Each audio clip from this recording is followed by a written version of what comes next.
1993년 10월 3일 소말리아 모가디슈.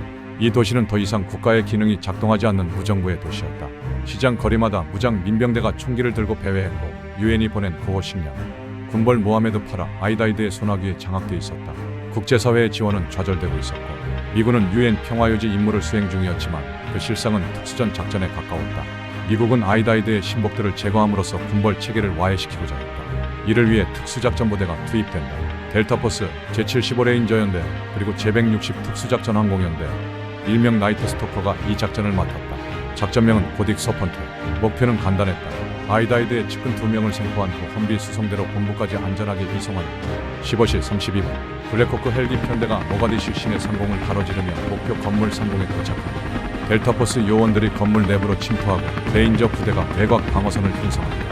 캐스트로프를 타고 도심의 강화한 병력은 체계적으로 건물을 봉쇄했고 불과 7분 만에 목표 인물 2명을 포박하는 데 성공한다. 하지만 이 시점부터 상황은 급변하기 시작한다.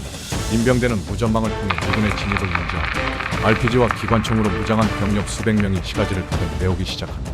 그리고 정확히 15시 42분 첫 번째 격추가 발생한다. 블랙호크 슈퍼 61 필리프 월콧 중령이 조종하던 헬기가 RPG-7의 피격당해 도심 북서쪽에 추락한다. 헬기는 전신주에 부딪혀 반파됐고 조종사와 부조종사가 축사한다. 자네는 적진 중심에 고립되었고 살아남은 병력은 외부 지원 없이 방어선을 구축해야 했다. 이 사고로 작전 전체가 변경된다. 체포한 인물을 이송하는 작전은 뒤로 미뤄지고 모든 전력은 생존자 구조와 격추 현장 방어로 재편성된다. 그러나 구조 작전이 시작되기도 전 두 번째 격추가 발생한다. 슈퍼 64 마이클 듀란트가 조종하던 또 다른 블랙호크가 도심 남부 키글리 지역 상공에서 RPG에 명중되어 수직 낙하한다. 이 지역은 아이다이드 민병대의 탄약고와 병력 주둔지가 밀집한 구역이었다. 헬기는 민가 사이에 처박히며 완전히 파손됐고 조종사 듀란트는 중상을 입은 채 헬기 안에 고립된다. 탑승자 일부는 즉사했고 생존자들은 잔해 틈에서 의식만 간신히 유지한 상태였다. 문제는 두 격추 현장이 각각 다른 방향에 위치해 있고 도심 전역은 이미 민병대에 장악당했다는 점이었다.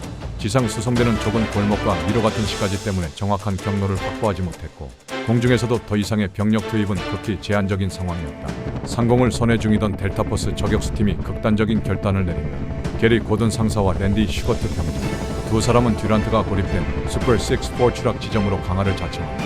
지휘부는 위험이 지나치다며 처음엔 이를 거절했지만 세 번째 요청에 이르러 결국 투입을 승인한다. 그들이 가진 것은 반자동 저격소총, 권총, 그리고 소수의 탄창. 이들은 추락한 헬기 인근의 파편과 철제 구조물을 엄폐물 삼아 방어선을 형성하고 추락 생존자들을 보호하기 위해 사방에서 접근하는 민병대와 탄약은 제한됐고 공격은 사방에서 쏟아졌다. 지붕, 골목, 창문 틈마다 적의 총구가 튀어나왔다. 그러나 고든과 슈버트는 전투 리듬을 유지하며 헬기 주변을 단속 발작도 넘기지 않는다. 결국 고든이 먼저 전사한다. 슈버트는 마지막 탄창을 소진한 후 권총으로 저항한다. 조종사 듀란트를 감싸 안은 채 그 자리에서 끝내 숨을 거둔다. 둘은 전사했고 듀란트는 무장 민병대에 생포된다.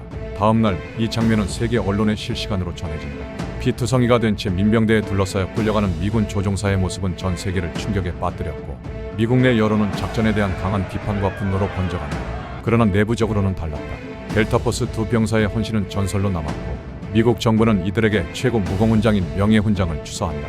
그들이 내린 결정은 작전이 아닌 인간의 명예를 위한 선택이었다.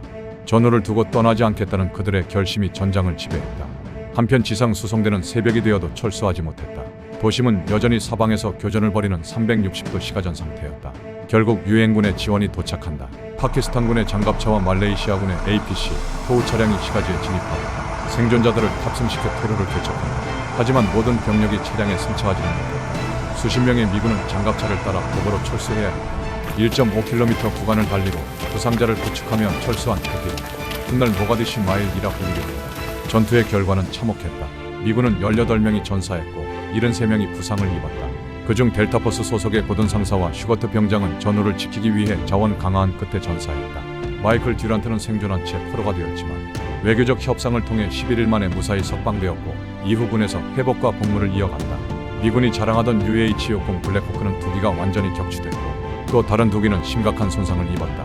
반면 소말리아 민병대와 민간인 사이에서도 500명에서 1000명에 이르는 사망자가 발생한 것으로 추정된다. 이 전투는 단 한 명의 조종사를 구하기 위해 정예 요원 2명이 목숨을 걸고 지상에 내려온 순간으로 기억된다.